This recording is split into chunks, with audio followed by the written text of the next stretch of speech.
మనవుడు మా రక్షకుడు మా ప్రభు అయిన యేసు పరిశుద్ధ నామమున ప్రార్థించి అడిగి వేడుకుంటున్నాను తండ్రి. ఆమేన్.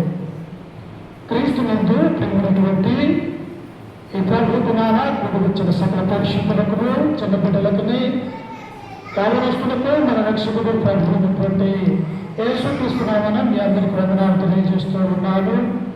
మరి ప్రతి ఆదివారము మనమందరము కూడా సంగముగా సమకూడుకొని ప్రభు అయినటువంటి యేసు క్రీస్తు ద్వారా తండ్రి అయినటువంటి దేవుణ్ణి మహిమపరుచుకుంటూ ఆత్మీయంగా ప్రతిరోజు ప్రతి వారము కూడా దేవుని యొక్క వాక్యములో మనం ఆనందించుతూ ఆయన ఎదుగుచుండే గొప్ప భాగ్యాన్ని దేవుడు మనకు అనుగ్రహిస్తూ ఉన్నాడు. అందుకే పరిశుద్ధ గ్రంథంలో నుంచి మరి వాక్యము కంటే ముందు మన మధ్యలో మరి చిన్నపిల్లలు ఉన్నారు. వారు దేవుని యొక్క వాక్యాన్ని మరి చదవలసినదిగా వారిని ఆహ్వానిస్తూ ఉన్నాను. చూడండి, పరిశుద్ధ గ్రంథంలో నుంచి పిలుపులకు రాసినటువంటి పత్రిక 2వ అధ్యాయము 5వ వచనం నుంచి 8వ వచనం వరకు మరి కుమారుడు ప్రవీణ్ కుమార్ వచ్చి చదివి దేవుని కనపరచవలసిందిగా ఆయన్ని ప్రేమతో ఆహ్వానిస్తూ ఉన్నాను. పిలుపులకు రాసినటువంటి పత్రిక 2వ అధ్యాయము 5వ వచనం నుంచి 8 వచనాల వరకు.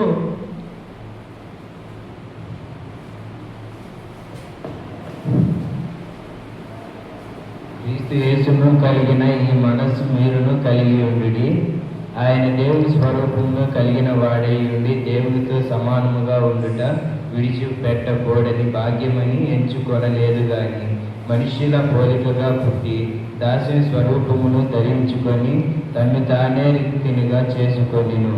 మరియు ఆయన ఆకారమందు మనుష్యుడిగా కనపడి మరణము పొందినంతగా అనగా శిలువ మరణము పొందినంతగా విధేయత చూపిన వాడే తన్ను తాను తగ్గించుకొనెను. చక్కగా చదివినటువంటి మరి ప్రవీణ్ కుమార్కి వందనాలు తెలియజేస్తూ ఆ తర్వాత 2వ వాక్య భాగంగా మరి శాఖ నుంచి చదవలసిందిగా ఆయన ప్రేమతో ఆహ్వానిస్తూ ఉన్నాం. ఎపిసోడ్ రాసినటువంటి పత్రిక 4వ అధ్యాయము 17వ వచనం 18వ వచనాన్ని చదువుకున్నాము. కాబట్టి అన్ని జనులలో నడుచుకున్నట్లు మీరిక మీదట నడుచుకొనగలదని ప్రభు నన్ను సాక్ష్యం ఇచ్చుచున్నాడు. వారైతే అంధకారమైన మనసు గలవారై తమ హృదయము కాఠిన్యము వలన తమలోనున్న అజ్ఞానము చేత దేవుని వలన కలుగు జీవములో నుండి వేరుపరచబడిన వారై తమ మనసునకు కలిగిన వ్యర్థత అనుసరించి నడుచుకొనుచున్నారు. చక్కగా చదివినటువంటి శేఖర్ దానికి ప్రభు పేట వందనాలు తెలియజేస్తూ ఉన్నాను. ఈ విధంగా చిన్నపిల్లల్ని చదివించడం ద్వారా వారు ఆత్మీయంగా మరి ఆసక్తిగా దేవుడిలో పెరగడానికి అవకాశం ఉంటూ ఉన్నది. చక్కగా చదివిన ఇరువురి బిడ్డలకి మరొకసారి ప్రభు పేట వందనాలు తెలియజేస్తూ ఈ యొక్క మధ్యాహ్న కాల సమయంలో పరిశుద్ధ గ్రంథంలో నుంచి ఒక అంశాన్ని మనం నేర్చుకుని పోతూ ఉన్నాము. అంశం పేరు వచ్చేసి దేవునిలో క్రైస్తవులు ఎలాగూ జీవించాలా. అంశం పేరు వచ్చేసి దేవునిలో క్రైస్తవులుగా ఉన్నటువంటి మనము ఎలా జీవిస్తే మనం నిజమైనటువంటి క్రైస్తవులుగా ఉంటాము, దేవుని యొక్క వాక్యాన్ని దేవునిలో ఎలా ఈ లోకంలో బ్రతకాలి అన్నటువంటి అంశాన్ని మనం నేర్చుకుంటూ ఉన్నాము. చూడండి ప్రియులారా, క్రైస్తవులుగా లోకంలో ఉన్నప్పుడు మనము దేవుని బిడ్డలుగా దేవుని యొక్క కుమారులుగా పిలువబడుతున్నటువంటి మనము ఎలాగో దేవునిలో ఇంకా బలంగా వాడబడాలా అన్నటువంటి వాక్య భాగాన్ని మనం నేర్చుకోబోతూ ఉన్నాం. ఎందుకంటే పరిశుద్ధ గ్రంథంలో అనేక మంది భక్తులు కూడా దేవునిలో కడదాకా తమ యొక్క చివరి వరకు కూడా తమ ప్రాణము పోయినప్పటికీ కూడా వారు దేవునిలో సరైనటువంటి విధానంలో పెరిగినటువంటి వారిగా లేకపోతే సరైనటువంటి రీతిగా క్రైస్తవులుగా వారు మరి అనుసరించినటువంటి వారిగా మనము చూడగలం ప్రియులారా. అందుకనే దేవునిలో క్రైస్తవులుగా మనం ఎలాగో దేవుని యొక్క సన్నిధానంలో జీవించాలా, ఎలా నడుచుకోవాలా అన్నటువంటి అంశాన్ని మనం చూడబోతూ ఉన్నాం. చూడండి, నాతో పాటు పరిశుద్ధ గ్రంథంలో నుంచి అపోస్తలుడైనటువంటి పౌలు గారు కొరింథీలో ఉన్నటువంటి సంఘానికి తెలియజేస్తూ కొరింథీయులకు రాసినటువంటి మొదటి పత్రిక 15వ అధ్యాయము 58వ వచనాన్ని చదువుకుంటూ ఈ అంశాన్ని మనము నేర్చుకుంటూ ఉన్నాం. చూడండి, పరిశుద్ధ గ్రంథంలో నుంచి కొరింథీయులకు రాసినటువంటి మొదటి పత్రిక 15వ అధ్యాయము 58వ వచనము. కాగా నా ప్రియ సహోదరులారా, మీ ప్రయాసము ప్రభువునందు వ్యర్థము కాదని ఎరిగి స్థిరులను కదలని వారును ప్రభు కార్యాభివృద్ధి యందు ఎప్పటికీ ఆసక్తులై ఉండుడి. ఏం చేయాలంట? అపోస్తలుడైనటువంటి పౌలు గారు కొరింథీలో ఉన్నటువంటి పరిశుద్ధులకి దేవుని యొక్క మాటల్ని తెలియజేస్తూ ఉన్నాడు. ఓ కొరింథీలో ఉన్నటువంటి పరిశుద్ధులారా, ఓ కొరింథీలో ఉన్నటువంటి క్రైస్తవులారా, ఇదిగో మనము ప్రతి ఆదివారము దేవుని యొక్క సన్నిధానంలో పెరుగుతూ దేవునిలో అభివృద్ధి చెందినటువంటి మనము క్రైస్తవులుగా ఈ లోకంలో ఎలాగో జీవించాలన్నటువంటి సత్యాన్ని పౌలు అక్కడ తెలియజేస్తూ ఉన్నాడు. ఏమంటూ ఉన్నాడు ఆయన?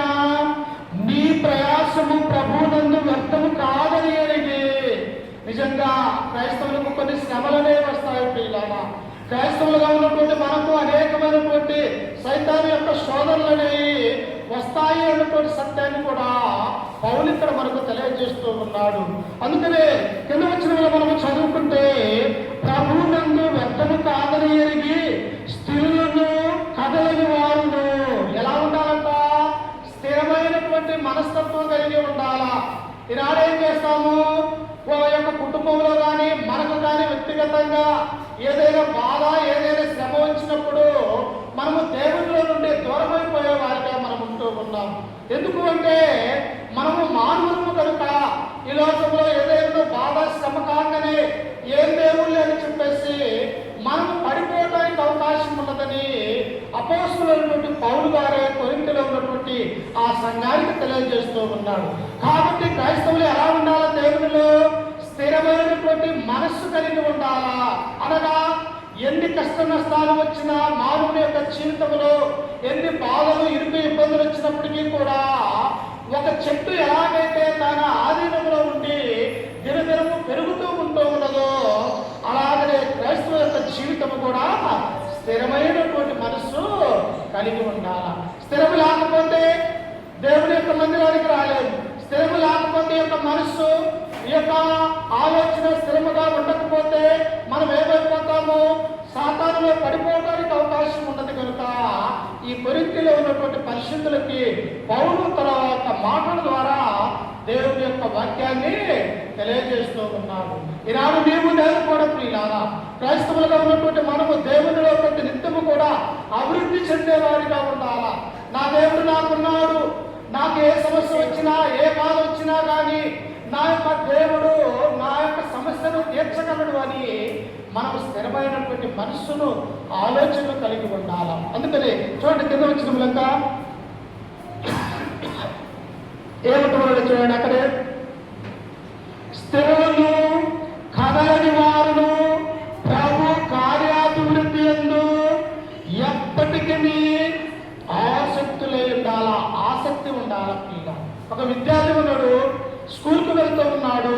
ఉపాధ్యాయులు చెబుతున్నటువంటి ఆ యొక్క పాఠాన్ని నేర్చుకోకపోతే, అతను దాన్ని వినకపోతే ఏమైపోతాడు? దాని గురించినటువంటి ఆ యొక్క పాఠం ఎలాంటిదో తర్వాత చెప్పలేనటువంటి వాడిగా ఉంటూ ఉన్నాడు.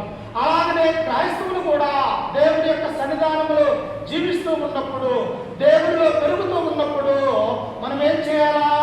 కార్యాభివృద్ధి చెందాలంటే ప్రతి దినము కూడా అభివృద్ధి చెందే వారిగా మనం ఉండాలనుకున్నారు.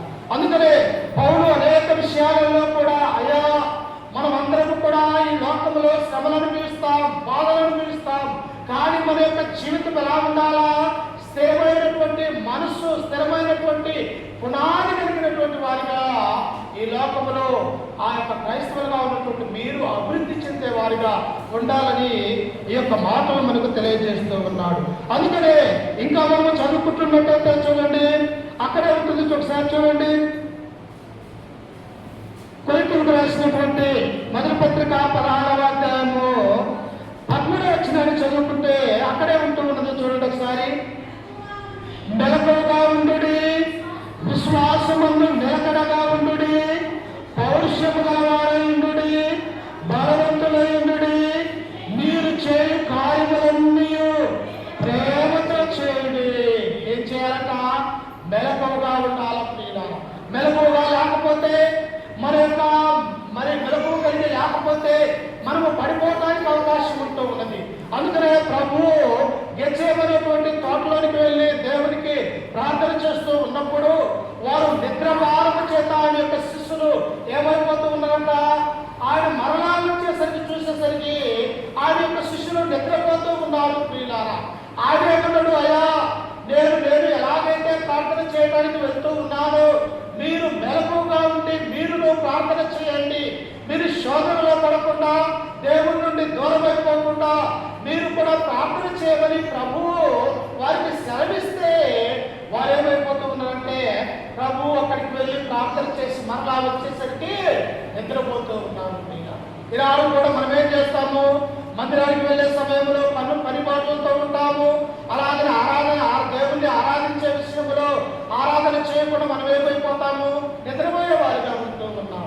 అందుకని ఇక్కడ పౌలంటూ ఉన్నాడు, మెలకువగా ఉండుడి, విశ్వాసమును నిలకడగా ఉండాలా.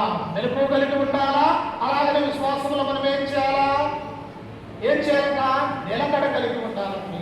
నిలకడలేని జీవితము పాపములో పడిపోవడానికి అవకాశం ఉంటూ ఉన్నది. పేతురు గురించి మనం ఆలోచన చేస్తూ ఉన్నప్పుడు పేతురు ఎంతో ఆటివాడు, దుడుకు స్వభావం కలిగినటువంటి వాడు, అన్నిటిలో ముందుండాలని దూకుడు స్వభావం కలిగినటువంటి వాడు. కానీ ఒకనొక సమయంలో ప్రభు అంటాడు, పేతురు ఇదిగో అయ్యా, ఎవరు వదిలినప్పటికీ కూడా నేను నిన్ను వదలనయ్యా, కదలకుండా ఉంటాను, విశ్వాసమందు నిలకడగా ఉంటానని యేసుక్రీస్తు పేతురు చెబుతూ ఉన్నప్పుడు ప్రభు అంటాడు, పేతురు కోడి కుయ్యకు ముందే నీవు 3 సార్లు ముమ్మారు అబద్ధం ఆడతావు. అంటే యేసుక్రీస్తు వారికి తెలుసు పేతురు పడిపోతాడనేటువంటి విషయము. ఆయన ముందుగా ఎరిగిన వాడై కాబట్టి పేతురు నీవు నిశ్వాసంగా నిలకడగలిగి జీవించాలా, దేవుని ప్రార్థన జీవితాన్ని కలిగి ఉండాలని ప్రభు పేతురు గారిని హెచ్చరిక చేసి ఉన్నారు. చూసారా, 33 సంవత్సరాలు క్రీస్తుతో ఉన్నాడు. 3.5 సంవత్సరాలు స్వార్థ పరిచర్యలు, ఆయన చేసినటువంటి అద్భుతాలు, సూచక్రియలు ఇవన్నీ కూడా పేతురు చూసినప్పటికీ కూడా ఆ యొక్క క్రీస్తు తన యొక్క జీవితంలో శ్రమను వచ్చినప్పుడు ఈ యొక్క పేతురు ఏమైపోయాడు, ఆ యొక్క ముమ్మారు అబద్ధమాడి పడిపోయినటువంటి వారిగా మనము చూస్తాం. మనం కూడా ప్రియులారా, క్రైస్తవ యొక్క జీవితము మనము కూడా పడిపోవడానికి అవకాశం ఉన్నది. దేవుళ్ళ నుండి తొలగిపోయే ప్రమాదం ఉన్నది. కనుక మనం ఏం చేయాలా, స్థిరముగా ఉండాలా, నిలకడైనటువంటి మనస్సు ఉండాలా. ఎందుకంటే ఈ యొక్క లోకంలో శరీరాశ అనేకం కూడా ఉంటూ ఉన్నాయి. ఈ యొక్క కన్నులు శరీరాశ చూస్తూ ఉన్నప్పుడు ఏం జరుగుతూ ఉన్నది, ఏముందిలే పాపం చేద్దాంలే అన్నటువంటి ఆలోచన కలిగి మనం ఉంటాం ప్రియులారా. అందుకని ఇక్కడ దేవుడు ఏమంటూ ఉన్నాడు, మెలకువగా ఉండుడి, మీరు నిద్రపత్రులే లేక. నిద్ర ఎప్పుడు పోతాం మనము, రాత్రికాల సమయంలో మనం పోతాం. కానీ క్రైస్తవ యొక్క జీవితం ఎలాంటిది, మెలకువ కలిగినటువంటి జీవితాన్ని జీవించాలా. మెలకువ కలిగి లేకపోతే సాతాను వచ్చి మనములను శోధించడానికి అవకాశం ఉన్నది. సాతాను వచ్చి మనములు పడి లోకంలో చేయడానికి సాతాను వాడు ప్రేరేపించేవాడిగా ఉన్నాడు. అందుకనే క్రైస్తవ యొక్క జీవితం ఎలా ఉండాలి అంటే మెలకువ కలిగి ఉండాలా, విశ్వాసమందు నిలకడగా ఉండాలా, పౌరుషము గలవారయ్యుండి బలవంతులై ఉండాలా.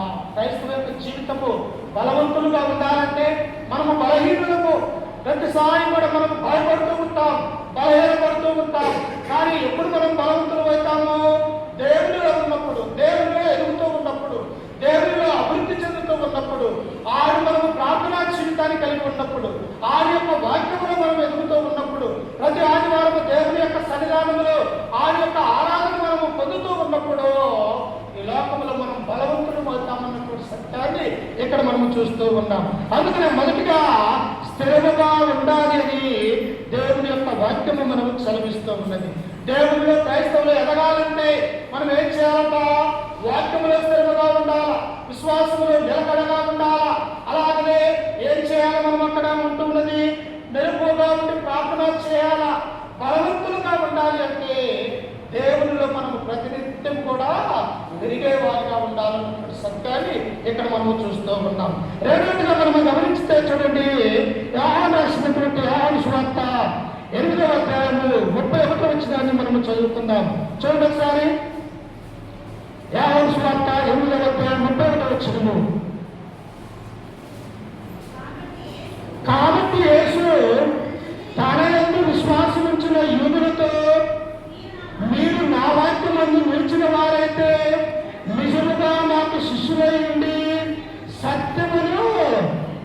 నిలిచెదరు. ప్రభువునటువంటి యేసుక్రీస్తు వారు అంటున్నారు, మీరు నిజముగా నన్ను వెంబడిస్తే, మీరు నిజంగా నా యొక్క అడుగులలో మీరు అడుగు వేస్తే, నేను ఎక్కడికి వెళ్ళినా మీరు వస్తూ ఉన్నారు, నేను చేసే అద్భుత కార్యాలు అనేకంగా చూస్తూ ఉన్నారు. కానీ విశ్వాసంలో మీరు ఏమైపోతూ ఉన్నారట, తొలగిపోయి ఈ లోకంలో పడిపోతూ ఉన్నారు అని యేసుక్రీస్తు వారు గ్రహించినటువంటి వారై ఆ యొక్క యూదులతో ఆయన మాట్లాడుతూ ఉన్నారు. ఈనాడు చూడండి ప్రియులారా, బాప్తిసం పొందుకున్న తర్వాత మన యొక్క జీవితాలు ఎలా ఉంటాయి? ఎప్పుడు ప్రార్థన జరిగిద్దా, నేను అక్కడికి వెళ్ళి దేవుణ్ణి ఆరాధించాలా అని ఆలోచన కలిగినటువంటి వారిగా మనం ఉంటాం. ఎందుకు? మనము నూతనంగా క్రైస్తవులోకి వచ్చాం, నూతనంగా క్రీస్తులో అభివృద్ధి చెందుతూ ఉన్నాం, నూతనంగా క్రీస్తు రక్తంలో కడగబడి ఉన్నాము కనుక ఎక్కడ ప్రార్థన ఉంటే అక్కడికి వెళ్ళి నా దేవుని యొక్క వాక్యాన్ని వినాలన్నటువంటి ఆలోచన మొదటిగా క్రైస్తవులైన తర్వాత ఉంటుంది. మరి రాను రాను 1 సంవత్సరం అయిపోయిన తర్వాత, 2 సంవత్సరాలు జరిగిన తర్వాత, లేకపోతే ఒక 5 సంవత్సరాలు జరిగిన తర్వాత ఈనాడు అనేక మంది కూడా దేవునిలో నుండి తొలగిపోయి లోకములో పడిపోయారు. ఎందువల్ల? వారిలో నిలకడలేక, వారిలో స్థిరత్వం లేక, వారు బలహీనులయ్యి ఎటువంటి నడిపింపబడి దేవుడి నుండి దూరమైపోతున్నటువంటి వారిగా మనం చూస్తూ ఉన్నాం. అందుకనే ప్రభు ఇక్కడ అంటూ ఉన్నాడు, కాబట్టి యేసు తన యందు విశ్వాసం ఉంచిన యూదులతో, మీరు నా వాక్యమందు నిలిచిన వారైతే నిజముగా నాకు శిష్యులయ్యండి, సత్యమును గ్రహించాలి. సత్యాన్ని గ్రహించాలి. ఏది సత్యము, ఏది అబద్ధ బోధ, ఏది నిజమైనటువంటి బోధ, ఏది లోక సంబంధమైనటువంటి బోధ, ఎవరు నీతిగా నిజాయితీగా యథార్థముగా ఈ లోకములో ఉంటూ ఉన్నారు, ఆ యొక్క బైబిల్లో ఎవరున్నారు, నేను ఎలా జీవిస్తూ ఉన్నాను, నేను నిలకడగా ఉన్నానా, స్థిరంగా ఉన్నానా, లేకపోతే సత్యములో ఉన్నానా, సత్య సంబంధమైనటువంటి దేవుని యొక్క వాక్యాన్ని వింటున్నానా, అలా జీవిస్తూ ఉన్నానని మనకు మనమే ప్రశ్న వేసుకోవాలన్నా. ఒకవేళ సత్యమైనటువంటి బోధలో మనకు లేకపోతే, సత్యమైనటువంటి దేవుని యొక్క వాక్యాన్ని మనం అనుసరించకపోతే, ఆయనలో మనము జీవించకపోతే మనం ఏమైపోతాము? క్రైస్తవులో ఉన్నటువంటి పేరు చెప్పుకుంటాము కానీ మనలో నిజమైనటువంటి భక్తి లేదు అన్నటువంటి సత్యాన్ని మనం గ్రహించాలా ప్రియులా. అందుకని ఇక్కడ ప్రభు అంటున్నారు, ఓ యూదులారా, నిజముగా మీరు నా యందు విశ్వాసం కలిగి ఉంటే నా వాక్యం ముందు మీరు నిలిచి ఉండాలా. చూసారా, ప్రభువే అర్థం చేసుకున్నాడు, ప్రభువే ఆలోచిస్తూ ఉన్నారు, నన్ను వెంబడిస్తూ ఉన్నారు కానీ తర్వాత వారు దూరమైపోతూ ఉన్నారు, నేను చేసే సూచక్రియలు చూస్తూ ఉన్నారు కానీ అంతవరకే వారికి విశ్వాసం ఉన్నది. ఆ తర్వాత ఏమైపోతూ ఉన్నారు? ప్రభు మరొక మార్గాన్ని వెళ్ళిపోయినప్పుడు వీరి యొక్క విశ్వాసము సడలిపోతూ ఉన్నది. ప్రియులారా, మనము కూడా మన యొక్క జీవితంలో కూడా మన యొక్క విశ్వాసం కూడా సడలిపోకుండా స్థిరమైనటువంటి పునాది కలిగి ఉండాలి అంటే ఏం చేయాలి అంటే దేవుని యొక్క వాక్యములో మనమందరము కూడా పెరిగే వారిగా ఉండాలని ఈ సత్యాన్ని దేవుడు మనకు చెబుతూ ఉన్నాడు. అందుకనే ఆ కింద వచనంలో ఏమంటున్నాడు చూడండి, 32వ వచనంలో, అప్పుడు సత్యము మిమ్మల్ని స్వతంత్రులుగా చేయమని చెప్పగా వారు, మేము అబ్రహాము సంతానము, మేము ఎన్నడూ ఎవరికి దాసులమై ఉండలేదే. చూసారా పిల్లరా, ప్రభువే తెలియజేస్తూ ఉన్నాడు, అయ్యా మీరు విశ్వాసమందు నిలకడగా ఉండండి, నన్ను వెంబడించేవారైతే నాకు శిష్యులై ఉంటారు, నా వాక్యమందు మీరు నిలిచి ఉంటే మీరు సత్యాన్ని అనుసరిస్తారు, ఆ యొక్క సత్యంలో ఉన్నట్టయితే మీరు పరలోకమందున్న దేవునికి కుమారులుగా కుమార్తెలుగా ఈ లోకంలో పిలువబడతారు అని చెప్పేసి వారు అంటే వీళ్ళేమంటూ ఉన్నారో తెలుసా? అయ్యా మేము ఎవరమో తెలుసా? మేము అబ్రహాము యొక్క సంతానము, అబ్రహాము యొక్క సంతానములో నుండి పుట్టినటువంటి వారు, మేము సత్యములే ఉన్నాము, మా యొక్క తండ్రి ఎలాంటి వాడు? అబ్రహాము దేవునికి స్నేహితుడుగా ఉన్నాడు, ఆయన సత్యములో జీవించాడు అని ఆయన పేరు చెప్పుకొని మాట్లాడుతూ ఉన్నారు. కానీ నిజంగా దేవునికి శిష్యులై ఉంటే యేసుక్రీస్తుని వెంబడించేవారు. మనం కూడా అనుకుంటాం, మా పూర్వీకులు క్రైస్తవులు, మా తల్లిదండ్రులు క్రైస్తవులు, మేము క్రైస్తవులుగా ఉన్నాము. కాదు, నీ పూర్వీకులు క్రైస్తవులు కావచ్చు, నీవు క్రీస్తును అంగీకరించి క్రీస్తు మాటల ప్రకారము నీవు జీవిస్తే తప్ప మనం నిజమైనటువంటి క్రైస్తవులు కాదు అన్నటువంటి సత్యాన్ని మనం గ్రహించాలి. అందుకనే దేవుడు ఇక్కడ ఏమంటూ ఉన్నాడు, కింద వచనములో, ఇదిగో ఆయన అంటూ ఉన్నాడు, సత్యము మిమ్మల్ని స్వతంత్రములుగా చేయడని చెప్పగా సత్యములో ఉన్నట్టయితే, సత్యం అనగా ఏంటి? దేవుని యొక్క వాక్యము. మీరు వాక్యములో ఎదిగినట్టయితే, నా మాట విన్నట్టయితే, నన్ను అనుసరించినట్టయితే మీరు నిజముగా నా యొక్క శిష్యులైతారు అన్నటువంటి సత్యాన్ని ఇక్కడ చూస్తూ ఉన్నాం. నిజంగా మనం అనుసరిస్తూ ఉన్నామా? దేవునిలో వాక్యములో, దేవునిలో మనం అనుసరించే వారిగా ఉన్నామా? ఆయన యొక్క సన్నిధిలో ప్రతిదినము మన యొక్క జీవితంలో క్రీస్తును అంగీకరించే వారిగా ఉన్నామని మనమే ఆలోచన చేయాలంటే ఈనాడు అనుకుంటూ ఉన్నాం, కానీ జీవించగలుగుతూ ఉన్నామా? క్రైస్తవురాలని నీవు అనుకుంటూ ఉన్నాం, క్రైస్తవుడు అని నీవు అనుకుంటూ ఉన్నాం, కానీ మనం నిజముగా దేవుని యొక్క బిడ్డలమైతే ఆయనను అనుసరించే వారిగా ఉండాలి అని ఈ గ్రంథం మనకు సెలవిస్తూ ఉన్నది. అందుకనే దేవుడు ఇక్కడ ఏమంటూ ఉన్నాడు? నిజముగా మీరు నాకు శిష్యులై ఉంటే మీరు సత్యాన్ని గ్రహిస్తారు. ఆ సత్యం ఏంటిది? దేవుని యొక్క వాక్యము. ఆ వాక్యములో మీరు ఎదుగుతారు అన్నటువంటి సత్యాన్ని ఇక్కడ మనం చూస్తూ ఉంటాం. నిజంగా పిల్లారా, ఒక మనిషి, ఒక పిల్లవాడు, పుట్టినటువంటి పిల్లవాడు ఎదగాలంటే ఏం చేయాలా? తల్లి పాలతో ఎదుగుతూ ఉంటాడు 6 నెలలు. ఆ తర్వాత బలమైనటువంటి ఆహారము ఆ పిల్లవాడికి మనం అందిస్తూ ఉన్నాం. అప్పుడు ఏమవుతాడు? దినదినం కూడా అభివృద్ధి చెందేవాడిగా ఉంటాడు. మరి క్రైస్తవులు ఎదగాలంటే, క్రైస్తవులు స్థిరముగా ఉండాలంటే దేవుని యొక్క వాక్యములో ఎదగాలన్నటువంటి సత్యాన్ని ఇక్కడ మనం చూస్తూ ఉన్నాం. కాబట్టి దేవునిలో క్రైస్తవులుగా ఎలా జీవించాలి అంటే నిలకడగా జీవించాలి, స్థిరముగా ఉండాలి, ఆయన యొక్క వాక్యములో ఎదగాలన్నటువంటి సత్యాన్ని ఇక్కడ మనం చూస్తూ ఉంటాం. మూడవదిగా చూస్తే పిల్లరా, పవిత్రమైనటువంటి జీవితం జీవించాలా. క్రైస్తవులుగా ఉన్నటువంటి మనము యేసుక్రీస్తు ఎలాంటి వాడు? పాపం లేనివాడు. లోకంలో పాపం ఉన్నది కానీ ఆయనలో పాపం ఉన్నదమ్మా. ఎటువంటి పాపము కూడా లేదు. ఆయనలో ఏ యొక్క దోషములు కూడా లేదు. ఆయన పాపం అనే లోకంలో ఉన్నప్పటికీ, పాపులతో సహవాసం చేస్తూ ఉన్నప్పటికీ కూడా మన యొక్క దేవుడి యొక్క కుమారుడైనటువంటి యేసుక్రీస్తు ఎలాంటి వాడు? ఆయన నీతిమంతుడు అనే గ్రంథం మనకు సెలవిస్తూ ఉంది. అందుకనే ఆయన నీతిమంతుడైనప్పుడు ఆయన అనుసరిస్తున్నటువంటి మనం కూడా ఎలా ఉండాలా? పవిత్రమైనటువంటి నీతిమంతులుగా ఈ లోకంలో మనము జీవించాలి. అందుకనే పరిశుద్ధ గ్రంథంలో నుంచి చూస్తే చూడండి ఒకసారి, పేతురు రాసినటువంటి మొదటి పత్రిక 1వ అధ్యాయము 17వ వచనాన్ని మనం చదువుకుందాం. చూడండి ఒకసారి, పేతురు రాసినటువంటి మొదటి పత్రిక 1వ అధ్యాయము 17వ వచనము. నేను పరిశుద్ధుడై ఉన్నాను కనుక మీరును పరిశుద్ధులై ఉండుడని వ్రాయబడి ఉన్నది. చూశారా పిల్లారా? దేవుడు పరిశుద్ధుడు. ఆయన వెంబడించినటువంటి మనము పరిశుద్ధులం కాకపోతే ఆయన దగ్గరికి మనం రాగలుగుతామా? లేకపోతే ఆయన మనల్ని దగ్గరకు తీసుకుంటాడా పిల్లారా? తీసుకోడు. ఎందుకు? ఆయన పరిశుద్ధుడుగా ఉన్నాడు. మనల్ని కూడా ఏమంటూ ఉన్నాడు? నేను పరిశుద్ధుడై ఉన్న ప్రకారము మీరును కూడా పరిశుద్ధులుగా ఉండాలా. పరిశుద్ధులుగా ఉండాలి అంటే పాపం లేని వారిగా ఉండాలా, అబద్ధం ఆడినటువంటి వారిగా ఉండాలా, మోసం చేయనటువంటి వారిగా ఉండాలా. మన యొక్క నోటి మాట ఎలా ఉండాలా? అవునంటే అవును, కాదంటే కాదని ఉండాలని ఈ గ్రంథం మనకు సెలవిస్తూ ఉంది. నిజంగా మనం అలా జీవిస్తూ ఉన్నామా? క్రైస్తవులుగా ఉన్నటువంటి మనము క్రీస్తును నమ్ముకొని దేవునిలో స్థిరంగా బ్రతకాలంటే, సత్యములో ఉండాలంటే, అందుకనే ప్రభు అంటాడు, మీరు నా వాక్యమందు నిలిచిన వారైతే మీరు సత్యముగా జీవిస్తారు అంటాడు. ఇక్కడికి వచ్చేసరికి ఏమంటూ ఉన్నాడు? నేను పరిశుద్ధుడై ఉన్న ప్రకారము నేను పరిశుద్ధుల కలిగి ఉన్నాను. ఈనాడు ఏముందిలే, అందరూ పాపం చేస్తూ ఉన్నది, మనం కూడా చేస్తూ ఉన్నామంటారు. అందరూ నీతిమంతులుగా ఉన్నారా, మనం ఉంటున్నామా అని ఆలోచన. అందరితో నీకేం పని?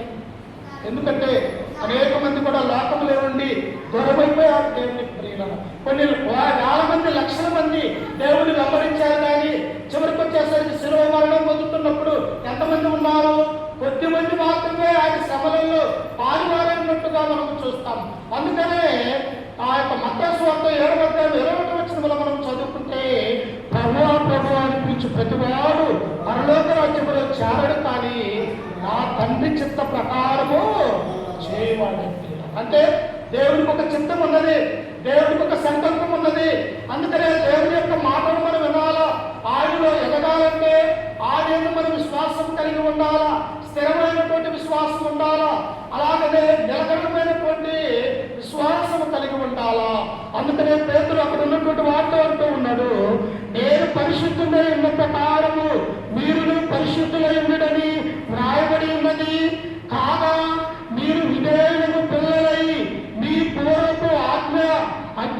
దశలో మీకుండిన ఆశలను అనుసరించి ప్రవర్తింపక, మనకు ఆశలు ఉంటాయి ప్రియులారా.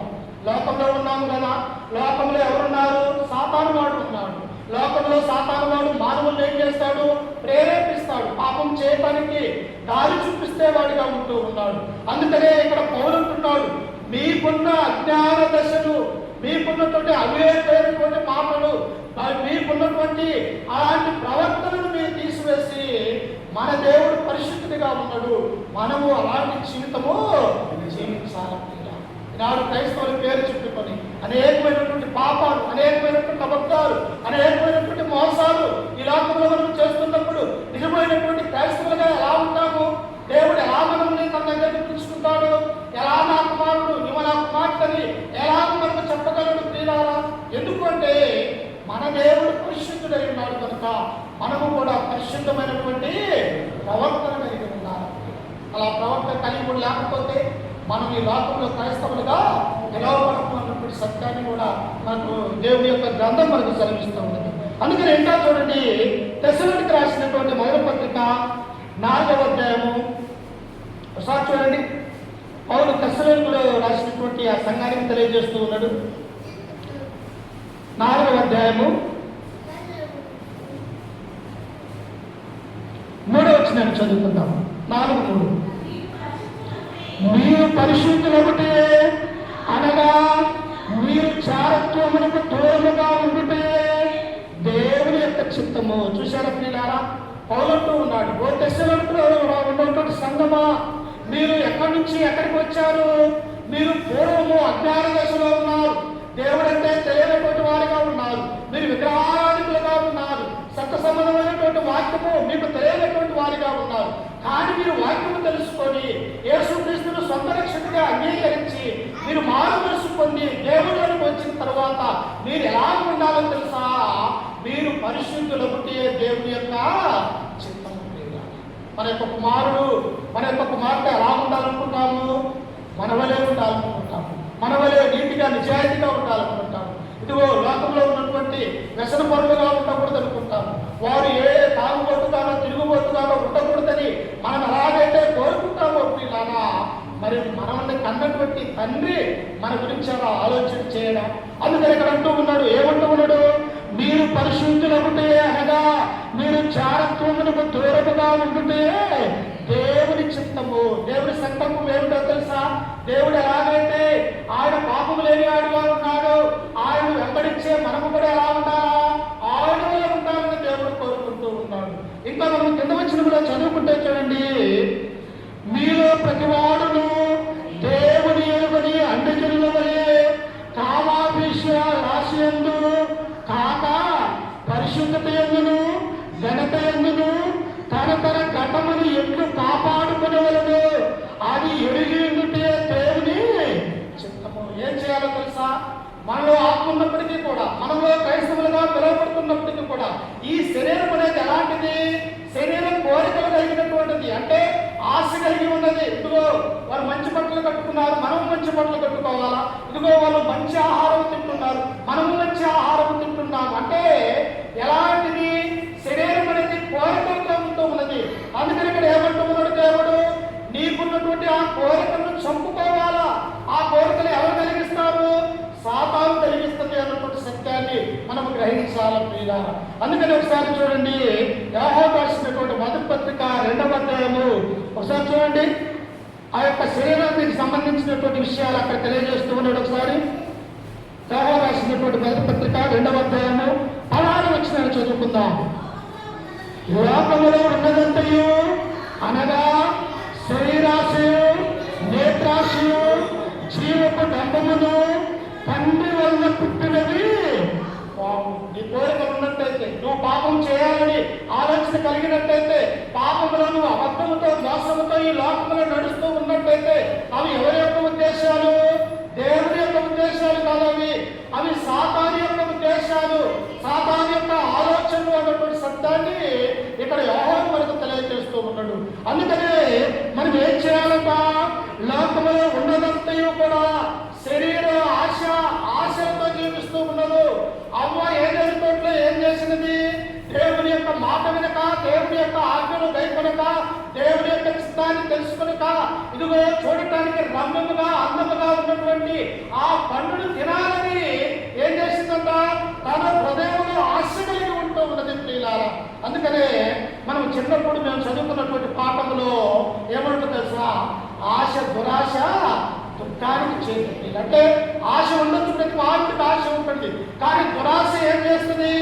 దుఃఖము కలిగిస్తూ ఉన్నది. అలాగనే అవయవనుకున్నది చూడటానికి బాగుంది కదా, కన్నులకి అందముగా ఉన్నది కదా ఈ పండు అని చెప్పేసి ఆ పండు తినాలన్నటువంటి ఆ కోరిక పుట్టించింది ఎవరు? పాముగా ఉన్నటువంటి సాతాను పుట్టించినది ప్రియులారా. అందుకని ఇక్కడ ప్రభువు అంటూ ఉన్నాడు, లోకములో ఉన్నదంతయు అనగా శరీరాశయు నేత్రాశయు జీవపు డంబములు తండ్రి వల్ల పుట్టినవి కావు, అవి లోక సంబంధమైనవి. కాబట్టి క్రైస్తవులు ఎదగాలంటే మనం ఏం చేయాలా? ఈ శరీరాశను కానీ నేత్రాశను కానీ ఈ జీవపు డంబములు మనం ఏం చేయాలా? వదిలిపెట్టాలంటే. ఎందుకు? మనము క్రీస్తులో ఎదగాలనుకుంటున్నాం, దేవుడి పిల్లలుగా ఈ లోకంలో స్థిరంగా ఉండాలనుకుంటున్నాం. దేవుడు పరిశుద్ధుడిగా ఉన్నాడు కనుక మనము పరిశుద్ధత కలిగినటువంటి జీవితం జీవించాలంటే ఈ లోక సంబంధమైనటువంటి వాటన్నిటిని కూడా మన దగ్గరకు రానివ్వకూడదన్నటువంటి సత్యాన్ని మనం గ్రహించాలి. అందుకనే ప్రియులారా, ఆ దేవుడు ఎలాగైతే పరిశుద్ధత కలిగి ఉన్నాడు, మన యొక్క జీవితంలో కూడా అలాంటి పరిశుద్ధత కలిగి జీవితం జీవించాలి. అందుకనే చూడండి ఒకసారి రోమిలకు రాసినటువంటి పత్రిక 12వ అధ్యాయము 1వ వచనాన్ని చదువుకుందాం ఒకసారి.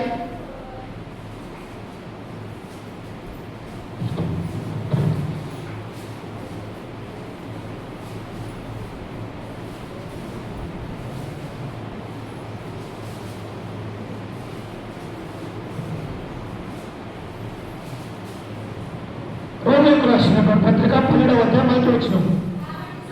కాబట్టి సహోదరులారా, పరిశుద్ధమును దేవునికి అనుకూలమునైన సజీవ యాగముగా మీ శరీరములను ఆయనకు సమర్పించుకునుడని దేవుని వాత్సల్యతను బట్టి మిమ్మల్ని ప్రతిమారుపరుచున్నాను. ఇట్టి సేవ మీకు యుక్తమైనది. ఎట్టి సేవ? ఏదో ఆదివారం వచ్చి ఆరాధనలో పాల్గొని తర్వాత మిగిలిన 6 రోజులు పాపం చేస్తే అది సేవ అమ్మ కాదు. ఇలా మనము బ్రతుకు క్రైస్తవులు ఎలా ఉండాలో తెలుసా? ప్రతి సెకండ్, ప్రతి నిమిషము, ప్రతి గంట నా నోటి వెంట ఏమన్నా పాపం మాటలు మాట్లాడుతున్నానా? నా హృదయంలో ఏదైనా సాతానికి సంబంధించినటువంటి ఆలోచన నేను కలిగి ఉన్నానా? లేకపోతే నేను దేవుని వల్ల ప్రవర్తిస్తూ ఉన్నానా? దేవుని వల్ల మాట్లాడుతూ ఉన్నానా అని చెప్పేసి మనమేం చేసుకోవాలి తెలుసా? ప్రతి దినము పరిశోధించుకోవాలని. అలా చేయకపోతే పాపంలో పడిపోవడానికి అవకాశం ఉంటుంది. స్థిరమైనటువంటి మనసు మనకు ఉండదు, స్థిరమైనటువంటి పునాది కలిగి మనము ఈ లోకంలో జీవించలేము. అందుకనే పౌలంటూ ఉండడు, కాబట్టి సహోదరులారా, పరిశుద్ధమును దేవునికి అనుకూలమునైన సజీవ యాగముగా మీ శరీరమును సమర్పించుకోనండి. సజీవ యాగముగా ఉన్నట్టే ఉన్నట్టుగానే మన శరీరముతో పాటు మన యొక్క ప్రాణము, మన యొక్క ఆత్మ, మన యొక్క మనసు మొత్తం ఎవరికి సమర్పించాలంట? దేవునికి సమర్పించాలి. ఎలా తెలుసా? దేవా, నీ యందు నేను ఉన్నాను, నీలో బ్రతుకుచున్నాను అయ్యా. ఈ లోకంలో బ్రతికినంత కాలము నీ పరిచయంలోనే క్రైస్తవుడిగా ఒకవేళ మరణించినప్పటికీ కూడా నీ బిడ్డగానే ఈ లోకంలో చనిపోతా, కానీ సాతాను యొక్క ఆలోచన ప్రకారం నేను జీవించను అని మనకు తీర్మానం చేసుకుని సజీవముగా దేవుని యొక్క సమర్పించాలనుకున్నారు. అందుకని అక్కడ అంటారు చూడండి 2వ వచనములో, మీరు ఈ లోక మర్యాదను అనుసరింపక ఉత్తమమును అనుకూలమును సంపూర్ణమై ఉన్న దేవుని చిత్తమేదో పరీక్షించి తెలుసుకున్నట్లు మీ మనస్సు మారి నూతనముగట వలన రూపాంతరము పొందుడి. ఏమనుసరించకూడదట? సజీవ యాగముగా మీ శరీరాన్ని దేవునికి సమర్పించమంటూ ఉన్నాడు. 2వ వచ్చేసరికి ఏమంటూ ఉన్నాడు? మీరు ఈ లోక మర్యాదను అనుసరింపక ఏం చేయకూడదట? లోకంలో అనేకమైనటువంటి ఆచారాలు ఉన్నాయి, లోకంలో అనేకమైనటువంటి మర్యాదలు ఉన్నాయి. వాటన్నిటిని ఏం చేయకూడదు? క్రైస్తవులు అనుసరించకూడదు.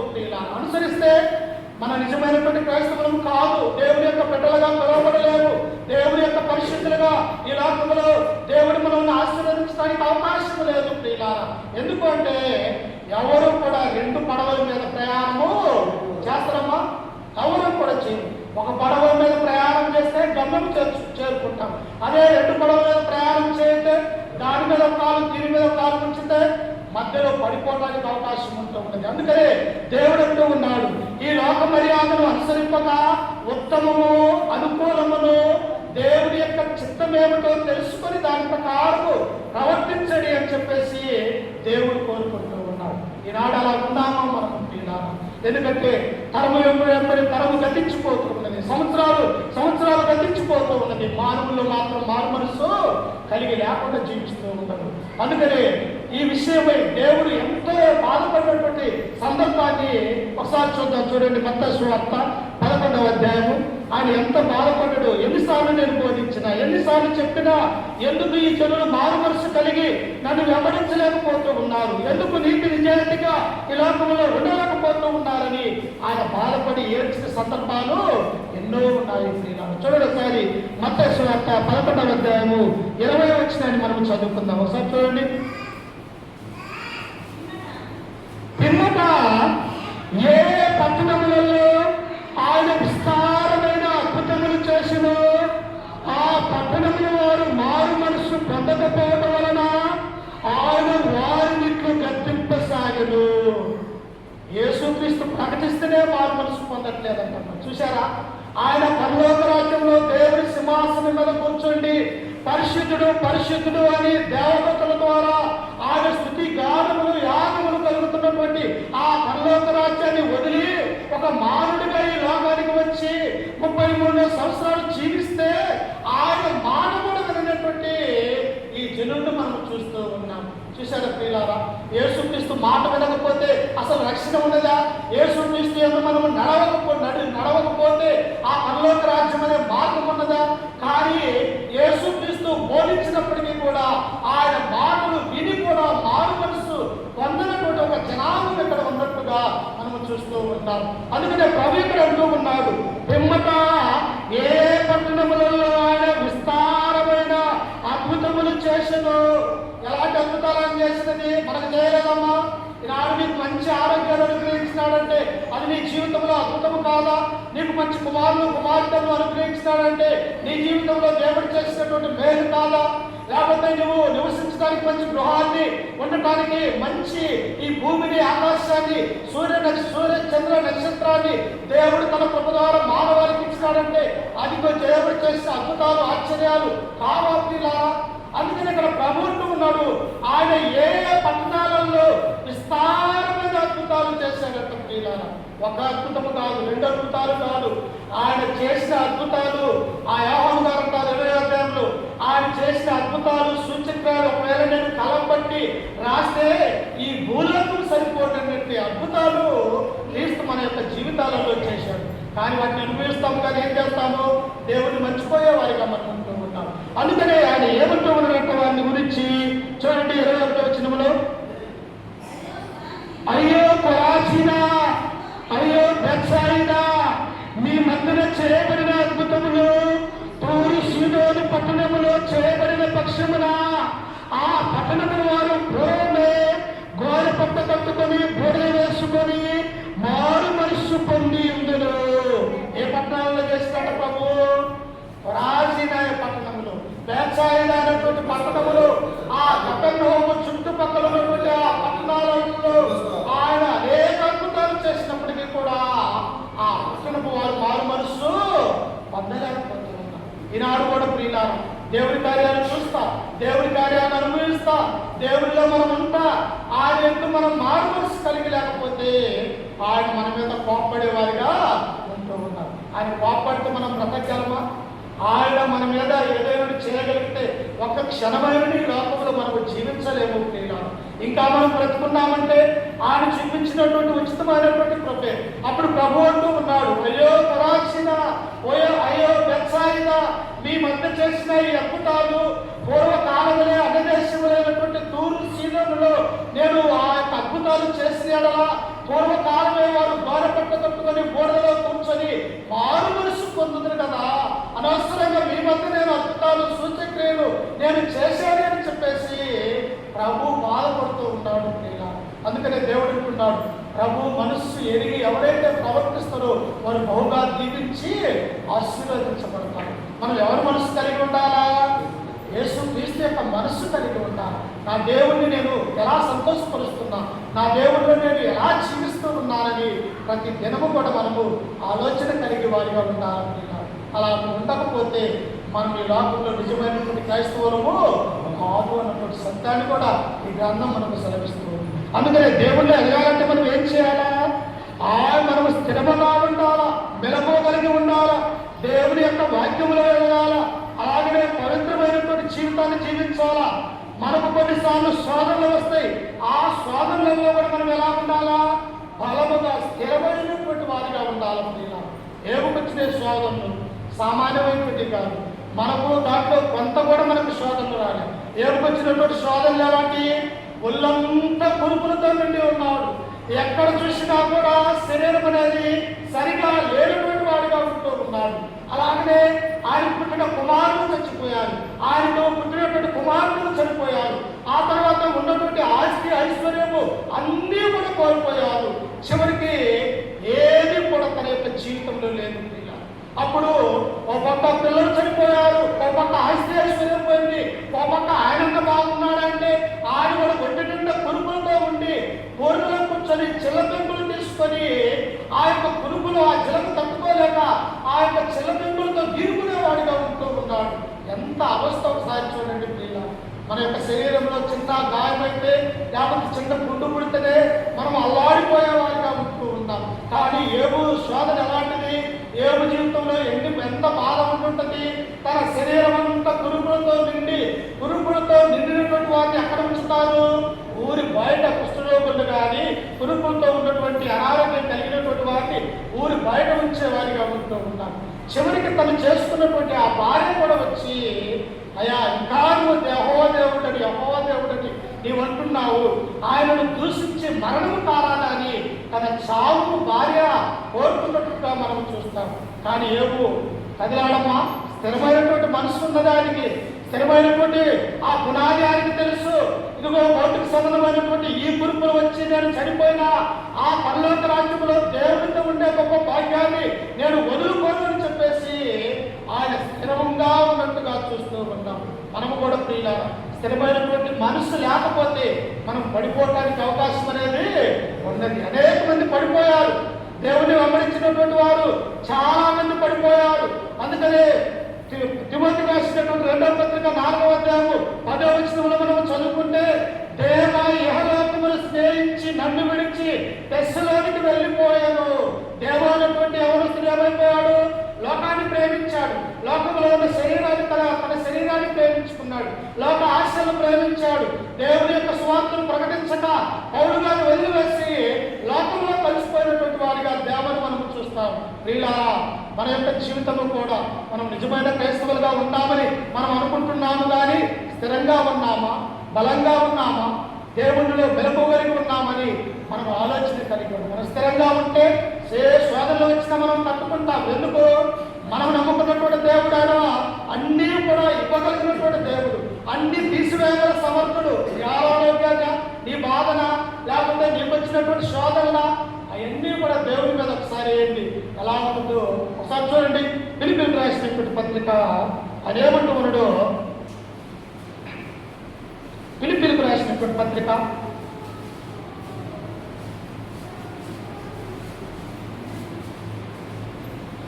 4వ అధ్యాయము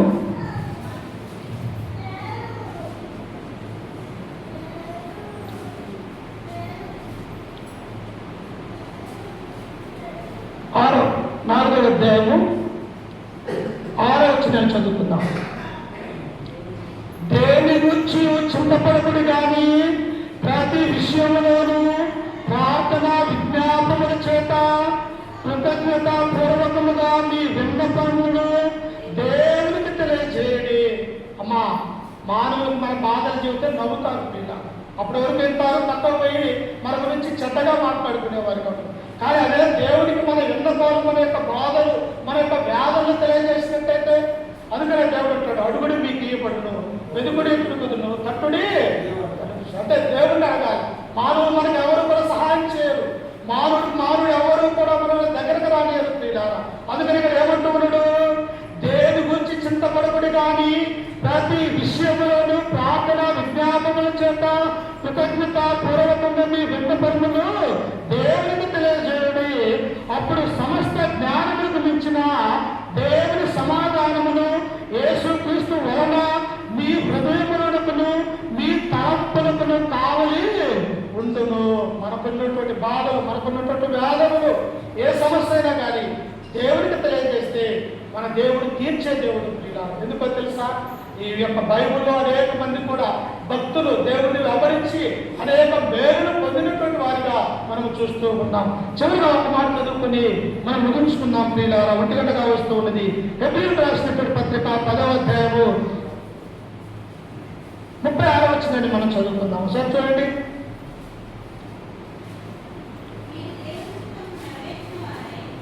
పై 36.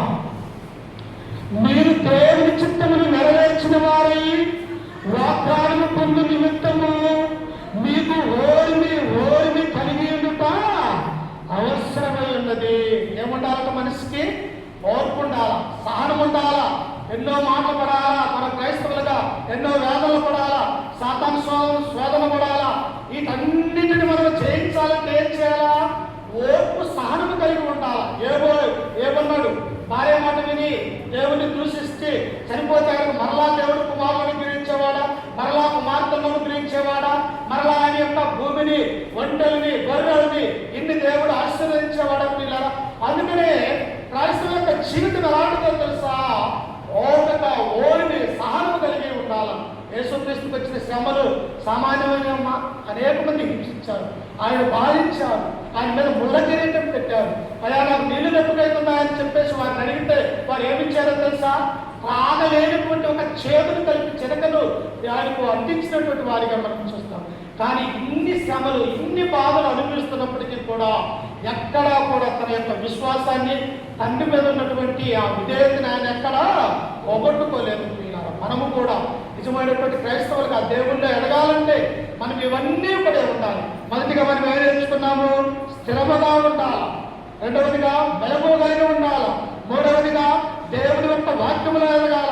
నాలుగవదిగా పవిత్రమైనటువంటి జీవితాన్ని మనం జీవించాల. ఐదవదిగా శోధన వచ్చినప్పుడు దేవుడికి ప్రార్థన చేసేవారిగా ఉండాలి.